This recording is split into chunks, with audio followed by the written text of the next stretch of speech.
하나님께서 큰 영광 받으셨을 줄 믿습니다. 다 가사로 은혜 받으셨죠? 네. 또 여러분들의 얼굴 보니까 이 가사가 너무 은혜로워서 은혜 받으신 것 같습니다. 제가 지금 이렇게 보니까 세 가지 생각을 하신 분들이 있으신 것 같아요. 첫째는 저기 처음 보는 목사인데 설교하는 것 같은데 무슨 설교를 할까?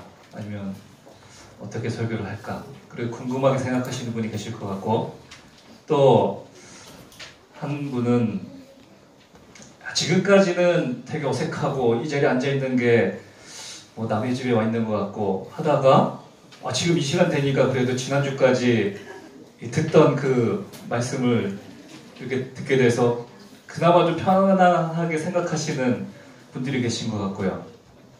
그리고 또 한 사람은 이 시간에 아주 긴장하고 서 있는 사람인데 바로 저입니다. 지난주까지는 하나도 안 떨렸는데 이 시간에 왜 이렇게 지금 떨리는지 긴장이 많이 됩니다. 마치 처음 발령받아서 말씀을 전하기 위해서 단상에 선 것 같은 그런 느낌입니다. 우리 먼저 하나님의 말씀을 다 같이 읽고 함께 은혜를 나누고자 합니다. 우리 신명기 33장 29절입니다.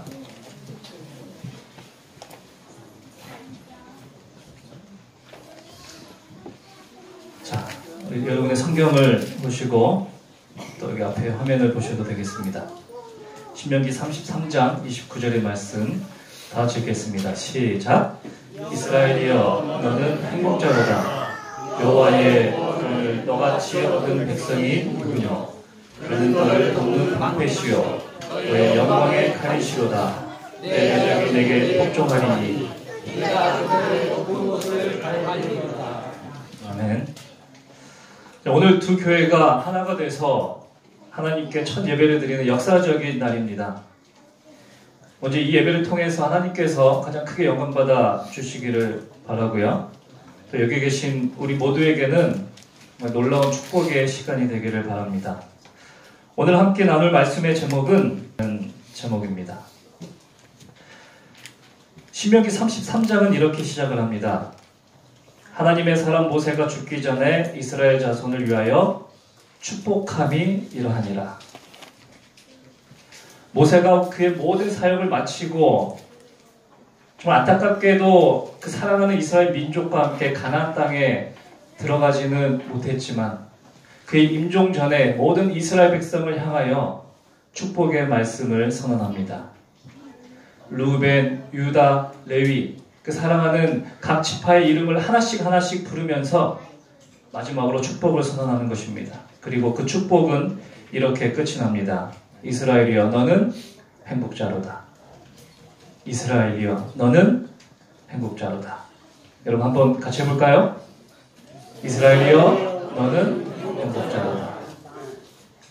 모세가 이스라엘을 향하여 이 40년의 이 광야 생활을 마쳐가는 즈음에 너는 행복자라고 선언하는 이 축복을 오늘 우리에게 똑같이 선언하고 있습니다.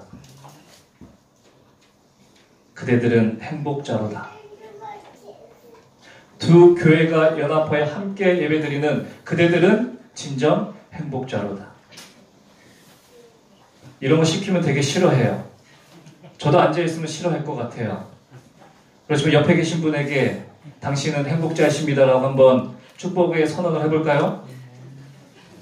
네, 당신은 행복자이십니다.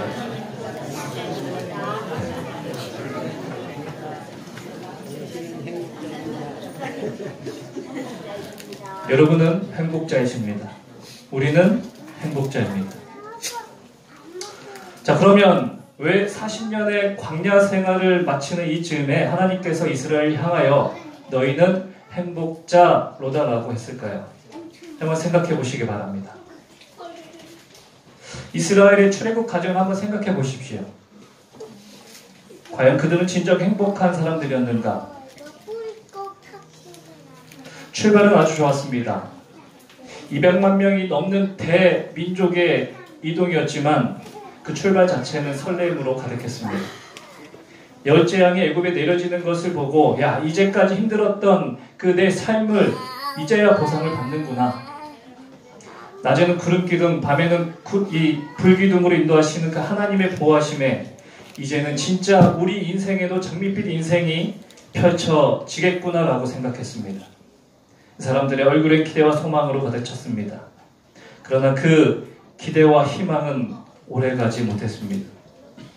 출애굽기 14장 10절에서 11절의 말씀에 보시면 바로가 가까이 올 때에 이스라엘 자손이 눈을 들어 본즉 애굽 사람들이 자기들 뒤에 이른지라 이스라엘 자손이 심히 두려워하여 여호와께 부르짖고 설렘과 기대로 애굽에서 나왔지만 뒤이어서 바로의 무시무시한 군대가 자신들을 쫓아오는 모습을 보게 됩니다. 그리고 그 앞에는 당장이라도 집어삼킬 것 같은 파도가 넘실거리고 있습니다. 당신이 우리를 애굽에서 이끌어내어 우리에게 이같이 하느냐? 차라리 애굽에서 죽으면 좋았을 걸. 어떻게 이곳에서 우리를 허망하게 죽게 하느냐? 행복이 두려움으로 바뀌었습니다. 모든 꿈이 산산조각 나는 것 같았습니다. 이뿐만 아닙니다. 출애굽기 15장 23절 24절에 마라에 이르렀더니 그곳 물이 있어서 마시지 못하겠으므로 그 이름을 마라라 하였더라. 백성이 모세에게 원망하여 이르되 가지고 온 물이 다 떨어졌습니다. 목이 말랐어요. 그러자 또 하나님을 원망합니다. 그들은 행복하지 않았습니다. 출애굽기 16장 2절에서 3절입니다. 이스라엘 자손 온 회중이 그 광야에서 모세와 아론을 원망하여 이스라엘 자손이 그들에게 이르되 우리가 애굽 땅에서 고기가마 곁에 앉아있던 때와 떡을 배불리 먹던 때에 여호와의 손에 죽었더라면 먹을 음식이 없어서 배가 고파서 하나님을 원망합니다. 차라리 애굽에서는 그래도 좀 힘들어도 일하는 게 힘들어도 고기는 가끔 먹었는데 밥은 그래도 배불리 먹었는데 먹을 음식이 없어서 하나님을 원망합니다. 이스라엘은 행복하지 않았습니다.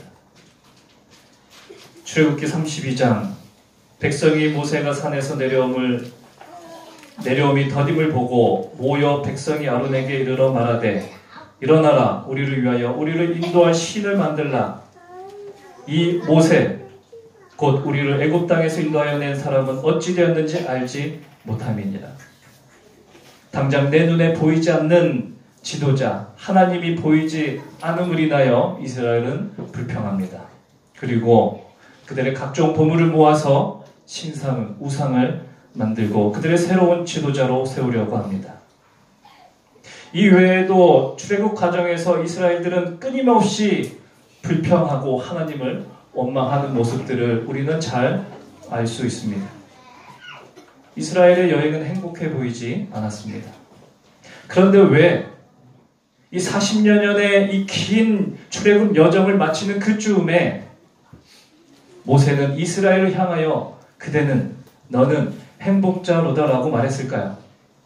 그들의 삶은 행복하지 않아 보이는데 불평과 불만으로 가득 찼는데 왜 이 광야 생활을 마쳐가는 이 즈음에 모세는 이스라엘을 향하여 너는 행복자로다라고 말했을까요? 저에게는 개인적인 꿈이 하나 있습니다. 그 꿈은 보시다시피 이러한 캠핑카 하나를 사서 가족과 함께 이곳저곳을 여행하는 것입니다. 언제가 될지 모르지만 저희 아이들이 열심히 대지저금통에 저금을 하고 있어요. 아빠 캠핑카 사줘야 돼. 그날이 올지 안 올지는 잘 모르겠습니다. 그러나 열심히 모으고 지금도 말합니다. 아빠 캠핑카 사줘야 돼. 여러분 보신 적 있으신지 모르겠지만 모르겠습니다. 지금도 이 프로가 하는지 모르겠어요. 근데 한때 제가 즐겨 보았던 이 프로 중에 집시맨이라는 프로가 있습니다. 이것은 자신들만의 이 캠핑카를 가지고 전국 방방곳곳을 자유롭게 여행하는 사람들의 모습을 보여주는 그런 방송인데요. 여기 보면 2억이 넘는, 그것도 중고 버스라서 2억이 넘습니다. 2억이 넘는 이 대형 버스에 이 장비를 설치하고 이곳에 거주하면서 여행하는 가족도 있고요. 또 옆에 보시다시피 다마스과 같은 이 아주 소형 이 자동차를 이 캠핑카로 꾸며서 여행하는 사람들의 모습을 볼 수가 있었습니다. 자, 그런데 여러분, 집 떠나면 뭐죠? 저는 고생이라고 하려고 했는데 또 개고생이라고 말씀을, 제가 개고생이라고 할까 말까 하다가 그냥 고생이라고 했는데, 여러분들이 이게 속 시원하게 집 떠나면 또 안 하시네요. 네. 고생이죠. 아무리 2억이 넓고 편한 좋은 장비를 가지고 있어도 집을 떠나면 고생입니다. 뭐 잠자는 것도 불편하고, 또 먹는 것, 씻는 것, 물이 부족하죠. 그리고 화장실, 모든 것이 불편합니다. 그야말로 집 떠나면 고생이라는 것을 몸소 실천하고 있는 것입니다. 그런데 특이하게도 제가 이 방송을 보면서 이 사람들의 표정과 모습을 보니까 너무나 행복해 보였어요. 하나가 모든 것이 불편한데 이 사람들은 정말 행복해 보였던 것입니다. 집을 떠나서 편하지 않은데, 불편한데 왜 행복할까요, 이 사람들은? 아마 여기에도 캠핑을 자주 다니시는 분들이 계실 줄 믿습니다. 그런 분들은 잘 아실 거예요. 왜 행복한지. 설교를 준비하면서 제 위주로 이렇게 막 이제 설교문을 작성을 하는데, 우리 이제 이 교회에서 설교하려니까 여러 가지로 이제 긴장이 되고, 또 어떤 그런 자료를 또 모은 데 있어서 또 생각을 하게 됩니다. 예. 우리 사모님이 또 전문가신데 또 제가 이런 거 언급해서 대단히 죄송합니다. 예. 이 사회심리학자의 개척자 에리 프롬은 그에 져서 소유냐 존재냐에서 이렇게 질문을 합니다. 소유를 추구하는 인간이 될 것인가? 존재를 경험하는 인간이 될 것인가? 소유를 추구하는 인간이 될 것인가? 존재를 경험하는 인간이 될 것인가? 여러분에게 묻는다면 뭐라고 대답하시겠습니까?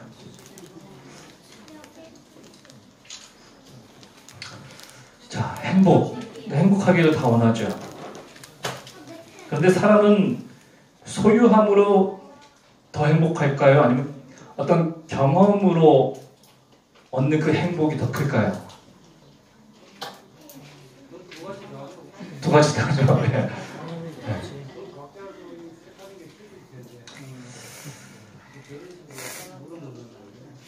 예. 여기 좋은 가방이 있습니다. 이 가방 하나 소유하면 참 기분이 좋을 것 같아요. 그런데 이 가방을 사고 아주 행복합니다.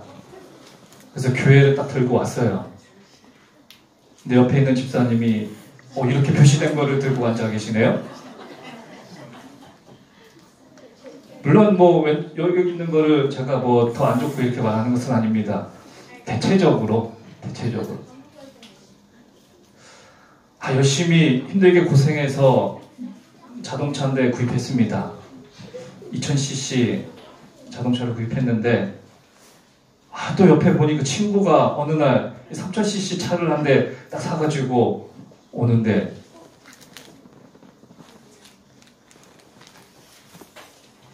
아니 20평대 아파트를 구입해서 정말 이곳에서 우리가 행복하고 멋지고 아름다운 우리 인생, 우리 가정을 만들어 보자 했는데, 친구가 어느 날 초청해서 가보니까 30평대 아파트에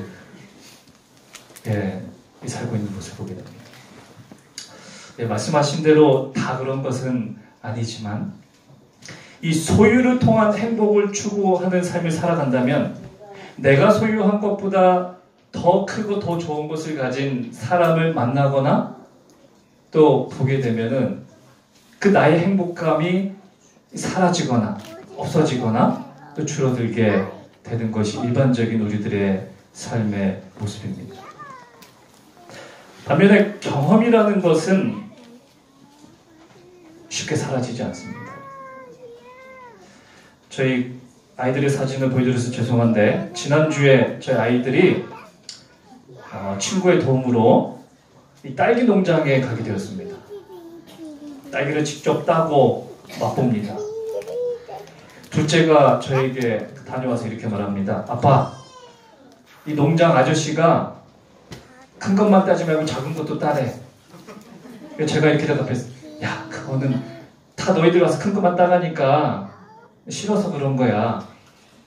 그래서 작은 것도 따라라고. 그래야지 다른 사람 왔을 때 또 이렇게 큰 것도 따가지 않게, 좋지 않게 좀 이기적인 마음을 가진 것으로 얘기를 제가 했습니다.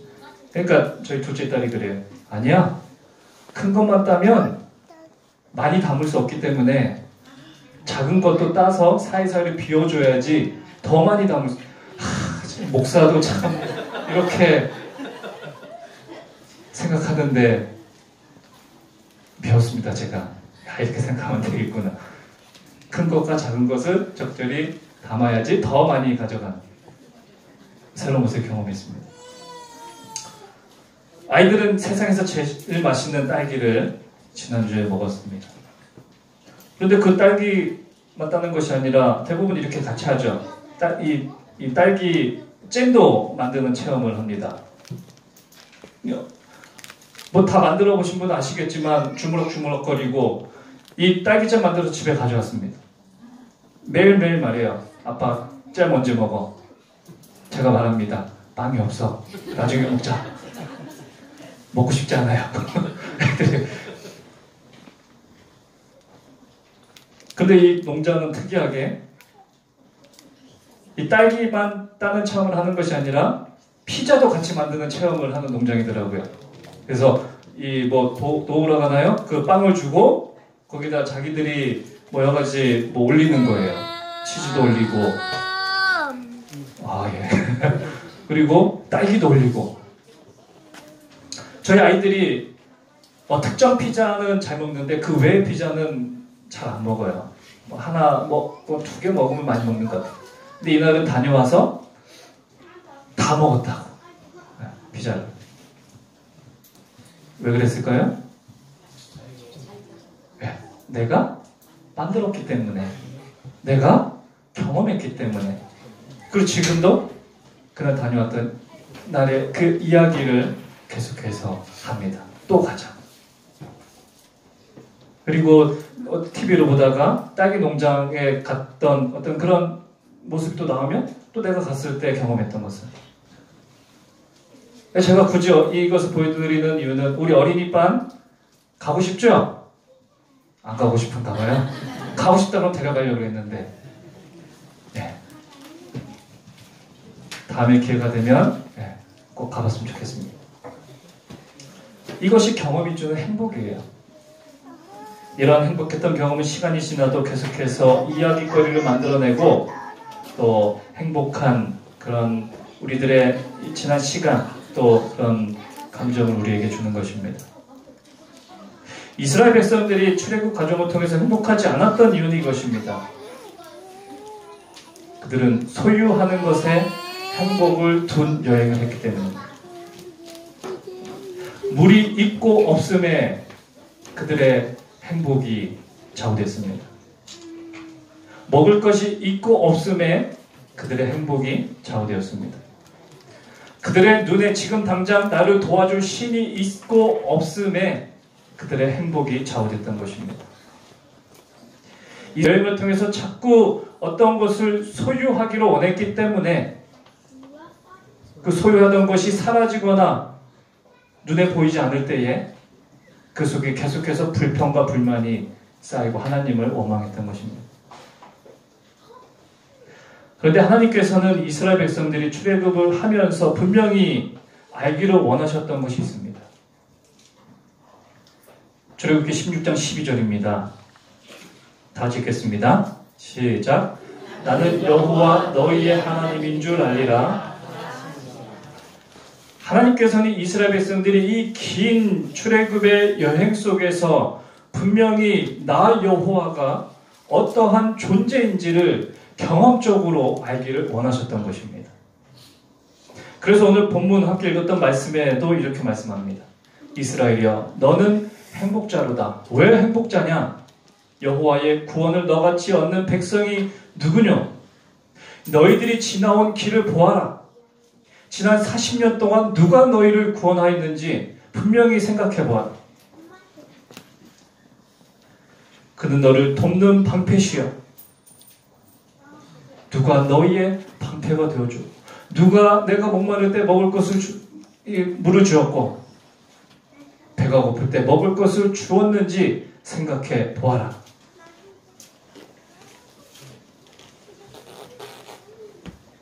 지난 200년이 넘는 그 애굽에서의 삶 속에서 잊어졌던 그 하나님, 그 하나님을 이 광야에서 40년이라는 그 시간 동안 그들의 삶 속에서 진정 체험하기를 바랬던 것입니다. 그래서 너희들이 그것을 알고 기억할 때에 너희들이야말로 진정한 행복자로다라고 말씀을 하고 있는 것입니다. 이제 두 교회가 하나가 되었습니다. 오늘부터 우리는 새로운 여행을 시작했습니다. 여러분들의 표정을 보니까 설렘과 기대가 보여집니다. 어떤 역사가 펼쳐질지 정말 기대가 큽니다. 그러나 우리가 이 여행을 통해서 반드시 기억해야 될 것은 우리는 이 여행을 통해서 하나님을 경험하는 여행이 되어야 된다는 것입니다. 전에는 이게 있었는데 왜 지금 이게 없고, 전에는 이랬는데 지금은 왜 이렇지 않고, 있고 없음으로 인하여 불평하는 것이 아니고 우리가 새롭게 만들어갈 그 역사를 통해서 만나는 그 하나님, 경험하는 그 하나님을 우리가 가지고 있을 때 우리 교회는 진정한 행복한 교회가 될 것입니다. 저는 우리 교회가 이런 교회가 되었으면 좋겠습니다. 첫째, 하나님의 사랑을 경험하는 교회입니다. 우리가 하나된 교회에서 하나님의 놀라운 그 사랑, 이 교회를 지키시고 돌보시는, 그리고 끝까지 사랑하시는 그 사랑을 경험하는 교회가 되었으면 좋겠습니다. 두 번째, 그리스도인 사랑을 경험하는 교회입니다. 하나님과 나와의 사랑뿐만 아니라 우리 성도와 성도와의 사랑, 그리스도인의 사랑을 경험하는 교회. 네 번째는 구원의 기쁨을 경험하는 교회입니다. 죄에서 우리를 구원하셔서 영원한 생명을 허락하신 그 놀라운 하나님의 사랑, 은혜, 그 구원의 기쁨을 경험하는 교회입니다. 마지막 네 번째는 복음으로 승리하는, 그리고 승리하는 경험을 하는 교회가 되었으면 좋겠습니다. 우리가 오늘부터 시작되는 이 여행을 통해서 이러한 것들을 경험하게 될 때 우리 교회는 세상의 그 어떤 교회보다 행복한 교회가 될 것입니다. 자, 두 번째, 이스라엘 백성들이 행복하지 않았던 것은 소망이 아닌 환경에 지배받는 여행을 했기 때문입니다. 안타깝지만 이제 제가 모르겠습니다. 어제 오후부터는 이 뉴스를 못 봐서 산불이 거의 진화되는 것까지 제가 봤는데 진화됐을 줄 믿습니다. 4월 4일부터 저녁 7시 30분경에 불이 시작이 되었고, 이 산불로 인해서 엄청난 피해, 그리고 사람들에게는 두려움이 되었습니다. 이 화마가 지나간 자리를 바라보는 이 아저씨의 뒷모습이 더 안타까워 보입니다. 그런데 여러분, 뉴스를 통해서 보신 분이 있으시겠지만 이 큰 산불이 어떻게 시작된지 아십니까? 네. 이렇게 내가 보고 경험한 것은 이야기를 하게 되는 거예요. 그게 행복인 것입니다.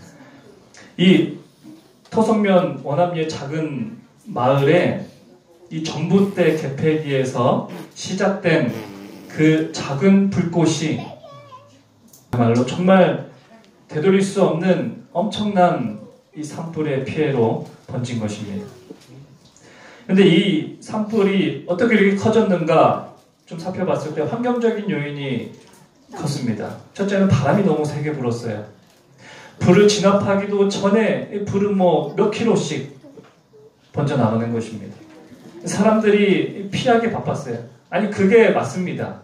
거기서 불을 끄려고 했다가 아마 소중한 생명이 또 어려움에 또 위험에 처해질 수 있습니다. 그리고 건조한 날씨였고요. 그리고 저녁 시간이라는 그래서 헬기로 이렇게 진화 작업을 할 수 없는 좋지 않은 환경이었습니다. 그리고 산이었고 가파른 그런 산이 있었기 때문에 이 진화하는데 어려움이 있었습니다. 이처럼 불씨는 아주 작았지만 그 작은 불씨가 여러 가지 환경적인 요인 때문에 정말 우리가 상상하기 힘든 어마어마한 큰 피해로 번지게 된 것입니다. 마찬가지로 이 사람도 환경에 많은 영향을 받습니다. 그 중에서 가장 많은 영향을 받는 것이 바로 사람에게 받는 영향이에요. 우리 민수기 11장 4절에서 5절의 말씀을 한번 보시겠습니다. 그들 중에 섞여 사는 다른 인종들이 탐욕을 품음에 이스라엘 자손도 다시 울며. 출애굽하는 그 과정 속에서 모든 사람이 한꺼번에 원망을 한 것이 아닙니다. 불평한 것이 아니에요. 그들 중에 섞여 있던 어떤 사람, 몇몇의 그 사람을 통해서 시작된 불평과 불만이 이스라엘 모든 자손에게 영향을 끼친 것입니다. 마치 작은 불꽃 하나가 여러 가지 환경적인 요인을 통해서 커다란 끌 수 없는 되돌릴 수 없는 어마어마한 이 큰 산불로 번지는 것처럼 이 몇몇의 그 사람들의 그 불평이 200만 명이 넘는 그 많은 이스라엘 사람들에게까지 좋지 않은 영향을 미치게 된 것입니다. 광야라는 아주 특수한 공간에서 그리고 40년이라는 긴 시간 동안 여행하는 아주 쉽지 않은 이 여행 속에서 서로 격려하고 돕고 의지하고 사랑을 나눠도 부족한 이 상황 속에서 아주 작은 불씨로 시작된 이 불평과 불만이 모든 사람들에게까지 영향을 미치게 된 것입니다. 내가 불행하면, 내가 불평하면 여러분 이 불행과 불편함, 불만, 원망 이런 것은 삽시간에 우리 교회를 휩쓰게 될 것입니다. 우리는 100명이 넘는 사람들이 모여서 한 교회가 되었습니다. 다 다릅니다. 아니 두 사람이 만나서 결혼하고 가정을 이루어도 다름을 인하여 이렇게 싸우는 날이 있고 갈등과 다툼이 일어나는데 이렇게 100명이 넘는 사람들이 모여서 한 공간에서 예배드리고 생활하게 될 때에 불편함이 없겠습니까? 아마 지난주는 이랬는데 라고 먼저 이 생각을 가지신 분도 지금 계실지 모르겠어요. 다 다릅니다. 환경도 다르고 그동안 예배드렸던 분위기도 다르고 문화도 다르고 생각하는 것도 다 다릅니다. 근데 만약 여기에서 그러한 것들을 나로부터 불평과 불만이 시작이 된다면 그것은 걷잡을 수 없이 우리 교회를 불행한 교회로 만들어가는 정말 그 지름길이 될 것입니다.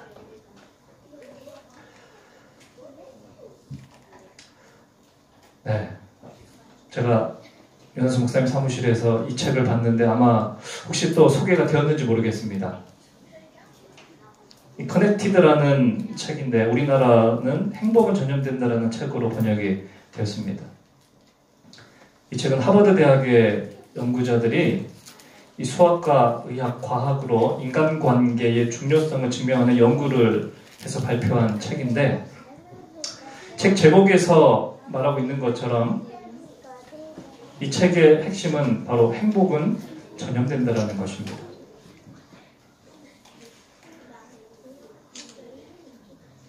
자, 여기에 보시면 작아서 잘 안 보시겠지만 네모와 동그라미가 있습니다.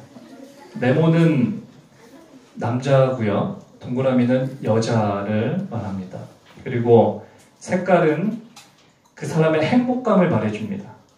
그런데 파란색일수록 불행한 거예요.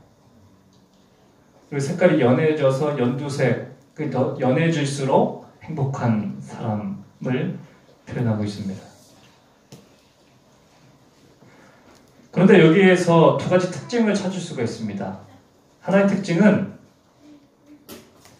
행복감이 높은 사람은 높은 사람들끼리 모여 있고요, 행복감이 낮은 사람은 낮은 사람끼리 모여 있습니다. 그렇죠? 파란색을 띤 사람은 파란색끼리 모여 있어요. 연두색, 노란색에 가까운 이 색깔을 가진 사람은 또 그 사람들끼리 모여 있다는 것입니다. 두 번째 특징은 이 파란색 색깔을 띤 사람들은 그 사람들이 형성하고 있는 인적 관계, 네트워크의 끝자리에 위치해 있다는 것입니다. 다시 말하면 이것은 불행하다고 생각하는 사람들 주변에는 사람들이 없다라는 거예요. 반면에 행복감을 느끼는 사람은 주변에 사람이 많은 거고, 그렇지 않은 불행함을 느끼는 사람은 주변에 사람이 없는 거예요. 그러면서 이 책에서 행복이 사회적 연결고리 3단계까지 영향을 미친다고 말을 하는데, 다시 말하면 내가 행복하면요, 내 친구가 행복해질 가능성이 15% 증가한다는 것입니다. 단순히 내가 행복한데 내 친구가 행복할 가능성이 15% 증가한다는 거예요. 그러니까 내가 행복하면 내 주변에 행복한 사람이 모여든다는 것입니다. 여기까지는 뭐 그럴 수 있다 생각이 됩니다. 그런데 내 친구의 친구가 행복해질 가능성이 또 10% 증가해요. 내가 행복한데. 여러분, 우리가 뭐 얘기할 때 친구의 친구가 그러는데 이런 말 가끔 하잖아요. 그럼 친구의 친구까지는 그래도 어떤 뭐 많이 알고 있고 이렇게 영향을 미치리라 생각은 합니다. 그러나 모르는 사람도 되게 많아요. 근데 내가 행복한데, 여러분이 행복한데 여러분의 친구의 그 친구까지 행복해질 가능성이 10% 증가한다는 것입니다. 놀랍지 않습니까? 그래도 더 놀라운 것은 내가 행복하면 내 친구의 친구의 친구가 행복해질 가능성이 6% 증가한다. 친구의 친구의 친구를 아는 사람은 거의 없어요. 친구의 친구의 친구 모릅니다, 저. 친구의 친구도 잘 몰라요. 근데 내가 행복한데 내 친구의 친구의 친구까지 행복해질 가능성이 6% 증가한다는 것입니다. 그러니까 내가 중요한 것이, 내가 행복감을 느끼고 행복한 것이 얼마나 중요한지 보여주는 그런 연구조사가 아닌가 생각합니다. 이것을 반대로 생각하면요, 내가 불행하면 내 옆에 계신 집사님이 불행해질 가능성이 15%. 그러므로 우리는 의무감으로 행복해야 됩니다. 우리 교회가 만약에 불행해진다면, 불행한 교회가 된다면 그 책임은 누구에게 있습니까? 네, 나에게 있다. 나에게 있다.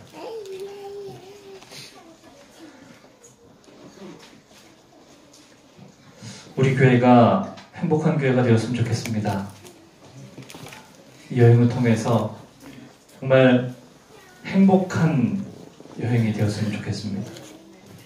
그 행복은 바로 나로부터 시작된 행복. 여러 가지 불편함이 있고 익숙함이 있겠지만 그럼에도 그것을 이해하고 포용하고 함께함으로 인하여 행복한 교회가 되었으면 좋겠습니다. 노마드라는 말이 있습니다. 이것은 유목민, 정착하지 않고 떠돌아다니는 사람을 말하는 단어인데 전통적으로 유목 생활을 해온 몽골 민족을 상징하는 단어이기도 합니다. 이 노마드의 삶을 사는 사람의 원칙이 있습니다. 첫째는 익숙함에 머물러 있으면 안 된다는 것입니다. 이 유목민들은 때가 되면 자리로 옮겨야 돼요. 근데 내가 있었던 그 자리가 익숙하고 편안하다고 해서 계속 그곳에 머물러 있다면 곧 먹을 식량은 사라지고 환경은 급속히 나빠질 것입니다. 반드시 때가 되면 떠나야 된다는 것입니다. 익숙함에 머물러 있으면 안 됩니다. 두 번째는 많이 소유하려고 해서는 안 됩니다. 유목민들은 때가 되면 떠나야 돼요. 많이 가지면 가질수록 떠나기 힘들고 그 여행은 불행해집니다. 많이 소유해서는 안 됩니다. 그 세 번째는 힘들고 어려운 여행이기 때문에 서로 가족끼리 같은 민족끼리 협력하고 도와주고 용기를 줘야 됩니다. 이것이 바로 노마드의 삶을 사는 사람들의 삶의 원칙입니다. 우리는 천국 노마드입니다. 천국을 향하여 여행을 떠나는 노마드의 삶을 살고 있는 것입니다. 오늘부터 우리는 새로운 여행을 시작했습니다. 여러분, 이 여행이 행복한 여행이 되기를 원하십니까? 네.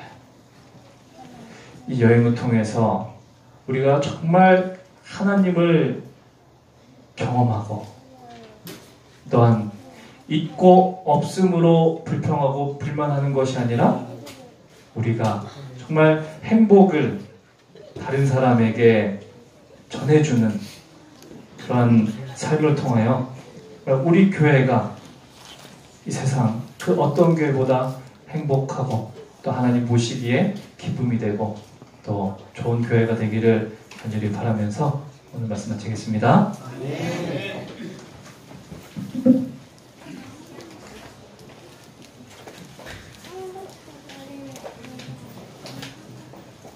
헌금 시간입니다. 집사님께서 수고해 주시겠습니다.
다같이 일어나셔서 마치는 찬미 383장 부르시겠습니다.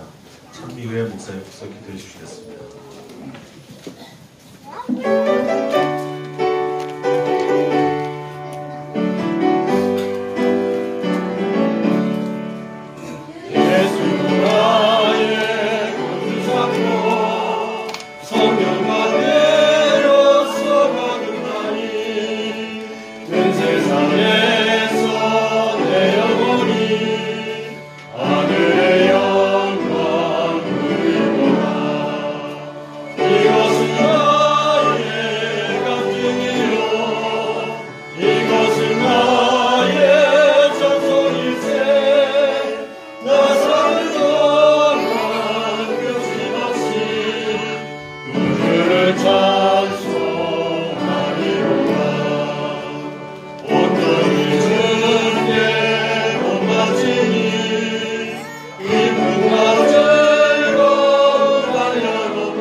거룩하신 아버지 하나님, 새롭게 여행을 시작할 수 있도록 인도하여 주셔서 감사드립니다.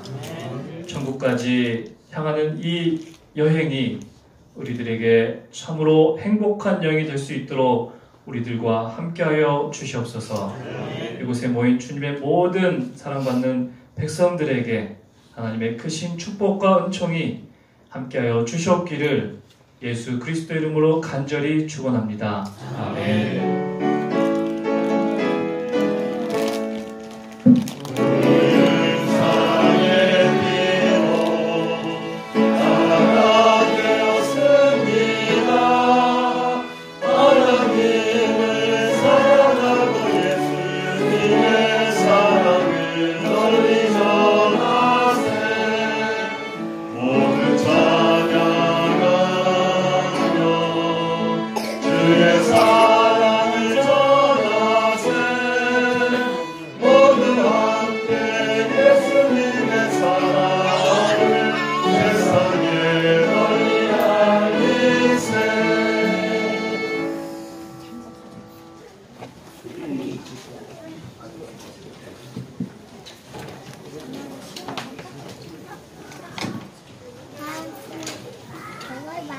네, 교회 광고 드리겠습니다.